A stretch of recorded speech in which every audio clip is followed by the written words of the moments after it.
Bagi mengetahui angka-angka terkini berkaitan dengan situasi semasa buruh dan juga mendapatkan gambaran lebih lanjut, Haris Ashraf Hasnan ada angkanya. Haris, bawakan angkanya.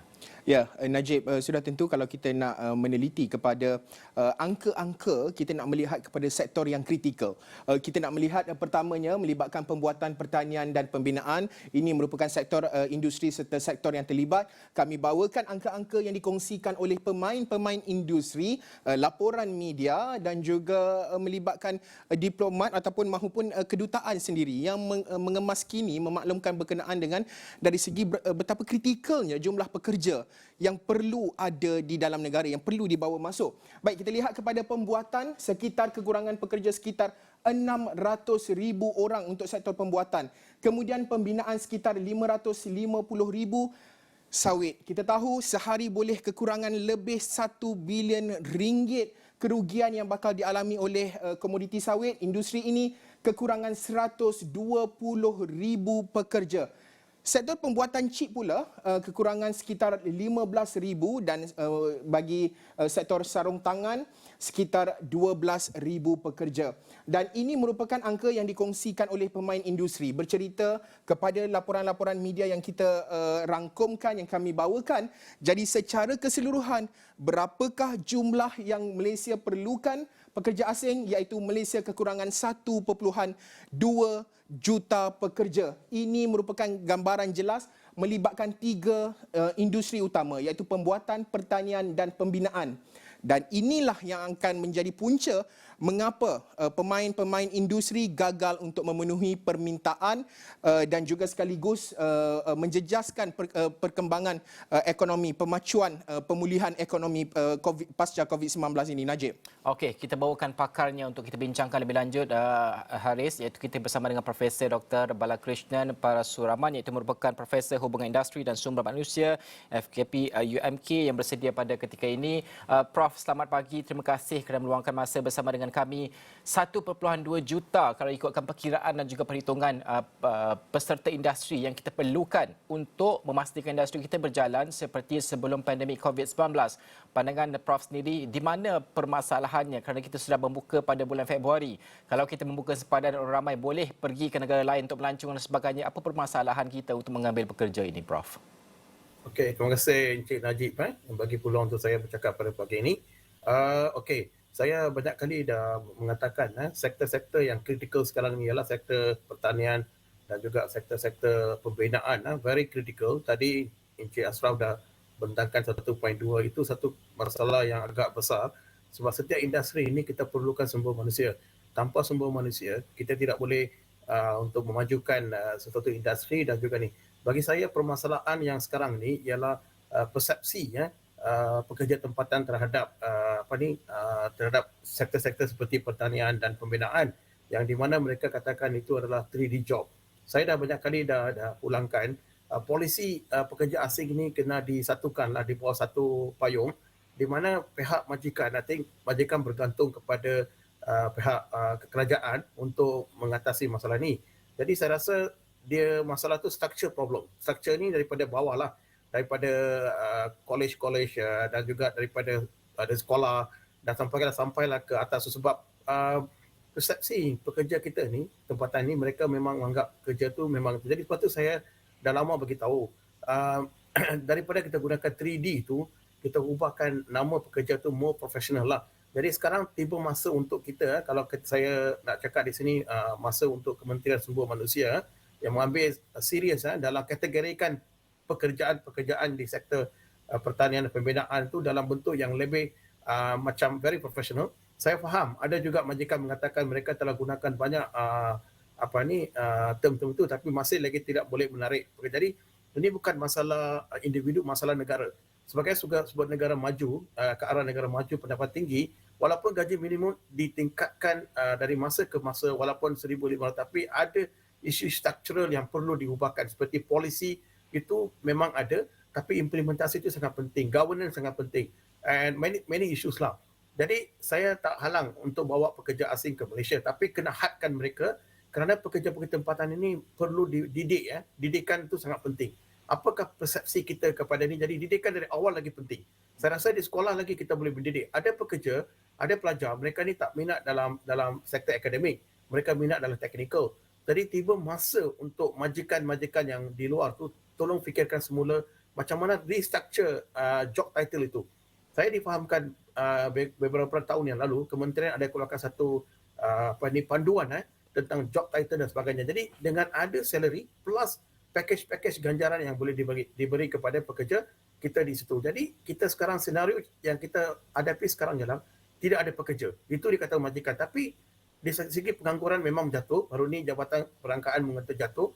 Dan saya tak faham di manakah kita. Jadi bagi saya seorang pakar dalam hubungan industri, semua manusia, saya berpendapat polisi holistik dalam pekerja seni perlu diketengahkan dan dibincangkan di peringkat atasan lagi, di kabinet lagi, di peringkat kementerian lagi. Kita tidak boleh tunggu dan lihat. Ini isu negara Encik Ashraf. Ini bukan isu tempatan, ini bukan isu individu pekerja. Pekerja kita ni perlu dididik dari awal lagi.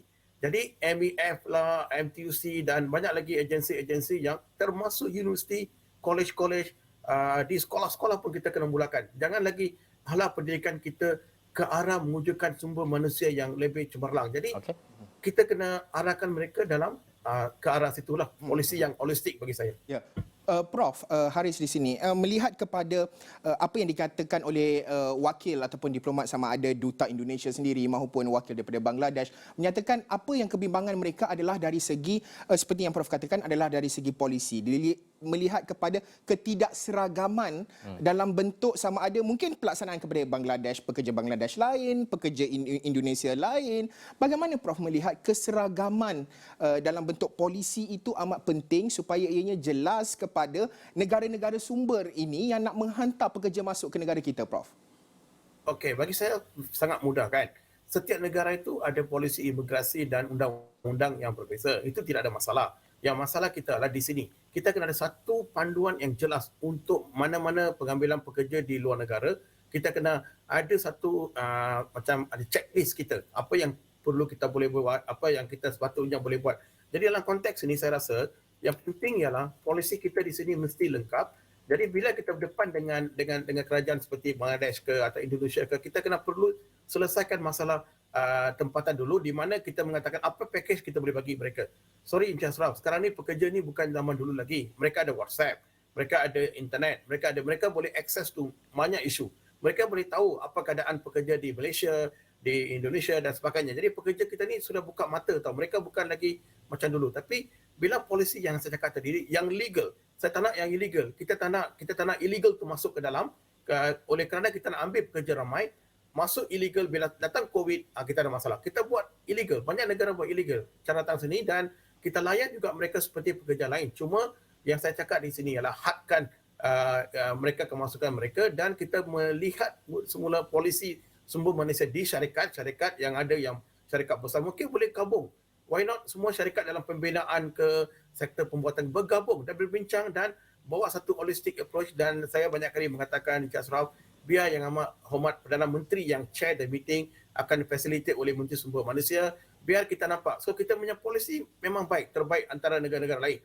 Tapi bila pergi pengambilan tu kita kena melibatkan immigration, kementerian luar dan sebagainya. Jadi kita kena ada banyak table discussion di peringkat di sini dulu sebelum kita pergi ke negara mereka. Dan kita kena memudahkan pembawaan masuk ke sini. Saya dapat majikan banyak mengatakan bahawa mereka tidak boleh bawa pekerja. Ada banyak polisi-polisi yang boleh menghalang mereka. Tapi kita tidak boleh buat begitu sebab 1.2 juta ni boleh merugikan ekonomi negara kita. Sebab pekerja perlu pekerja. Tapi macam mana kita melayan pekerja? Itu isu pertama. Saya sebagai pakar hubungan industri, saya melihat industri harmoni tak wujud di tempat kerja sebab kita tidak dalam melihat keadaan tempat kerja. Untuk katakan mereka datang ke sini, tinggal 20 orang satu rumah. Rumah condition very bad. Dan majikan sangat jimat dan buat it's not that the way, you know. Kalau kita lihat seorang pekerja kena dihormati lah. Itu sebab saya kenakan satu teknologi yang baru. Saya nyatakan sini human respect versus human resource. Human respect ini kita kena respect mereka. Jadi seorang pekerja tu kena dilayan sama rata saja. Di bawah ILO, ILO punya ini, persepsi ialah pekerja semua sama rata. Cuma sekarang isu ialah pekerja tempatan. Kita kena buat kajian mendalam lah. Kajian mendalam apakah isu root dia sekarang. Kemana mereka ada sekarang. Apa masalah mereka. Kita dapati banyak pergi Grab sekarang. Encik Ashraf. Ramai suka Grab. Sebab Grab ini flexibility. Dia suka bawa motor. Tapi tidak ada juga jaminan kerja keselamatan sosial dalam Grab tu. Tapi kenapa mereka? Jadi mereka perlu keselesaan. Saya dah beritahu banyak kali, sektor pertanian, jadikan moden, tempat tinggal tu moden dan sebagainya. Jadi orang-orang muda ni, kita ni, mereka perlukan sesuatu yang baru. Kita kena faham. Kita yang dah zaman saya ni, tak ada lagi zaman dulu. Jadi kita kena aspirasi. Jadi yang perlu kita buat sekarang ialah setiap kementerian yang deal dengan pekerja asing ni, saya rasa dikumpulkan satu unit yang besar, dan banyak kali saya dah bagi tahu, saya ulang lagi sekali lagi, biar PM sendiri jadi chairman. He understand because he is ketua negara. Dia boleh berbincang dengan banyak pihak, dan saya harap setiap orang perlu kita respect apa-apa pandangan. Jadi kalau begitu berlaku mudah untuk. Jadi bawa majikan-majikan yang sekarang menghadapi masalah. Dulu dah satu meja. Wakil-wakil lah. Jadi kita jangan lihat kepada problem. Sekarang kita lihat kepada solution. Problem tu tak ada lagi relevan lagi lah bagi kita. Ini kita bincang all the time, you know. Dan kita juga nampak kita dah kena gaji minimum dan sebagainya. Masih pekerja tak datang. Kenapa? Itu root cause dia. Jadi saya rasa satu kajian besar kena buat.